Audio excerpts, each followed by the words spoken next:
Did your application to grad school just get rejected? This is not the end for your dream.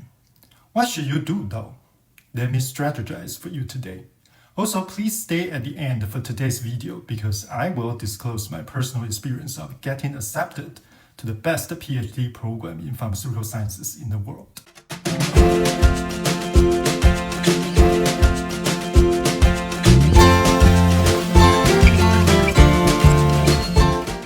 Welcome to my channel, Research with Dr. Lee.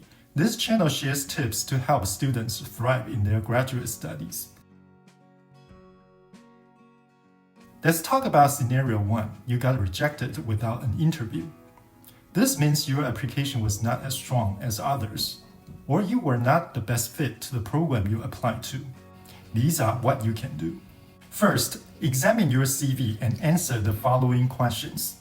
Have I acquired sufficient experience to demonstrate that I have potential to be successful in doing research in a related area?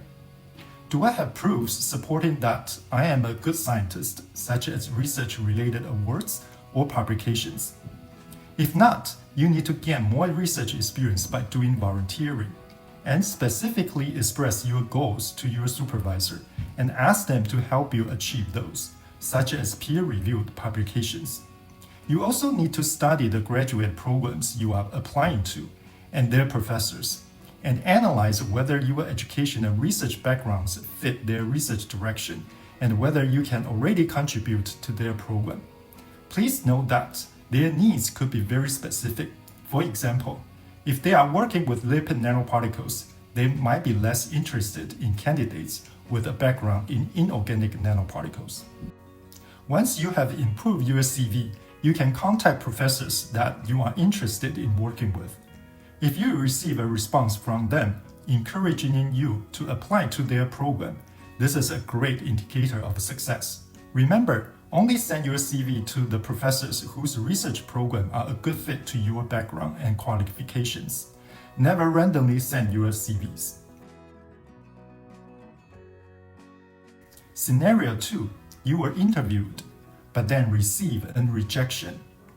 In this case, you will need to improve your interview skills. During your interview, you will be asked to summarize your education background and research experience. Some professors might ask you to present your research project using PowerPoint. The best way to prepare a PowerPoint presentation is to do practice presentations to your lab members and classmates for a few times and ask for feedback. The presentation needs to be delivered clearly, compassing rationale of the research, hypothesis, methodology, research results, discussion, conclusion, and potential impact of your work. You should also emphasize on your contribution to the work and what you have learned from this project. The Q&A section is also important because it will reflect whether you have a good understanding of your project and whether you are comfortable and confident speaking about your work. Other common interview questions include: why did you apply to our program? Who are you most interested in working with? What are your career goals? You can pretty much tell whether your interview is going well or not by a response from the committee or the professor. If you get a lot of responses, questions, smiles, and laughs, this usually means you are impressing the committee.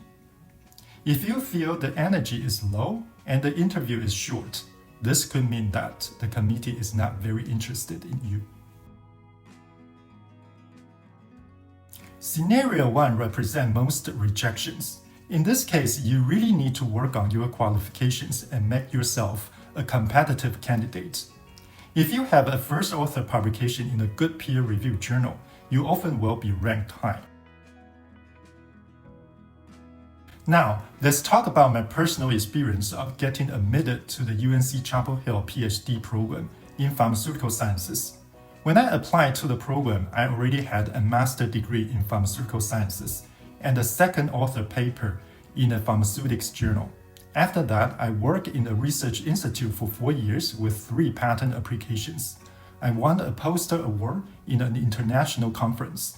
In addition to these, I had a chance to work in my PhD supervisor's lab for 7 months, which gave me an opportunity to demonstrate myself to him and convince him that I would be a great addition to his lab. Therefore, I would strongly recommend that you contact a potential supervisor first and have them support your application.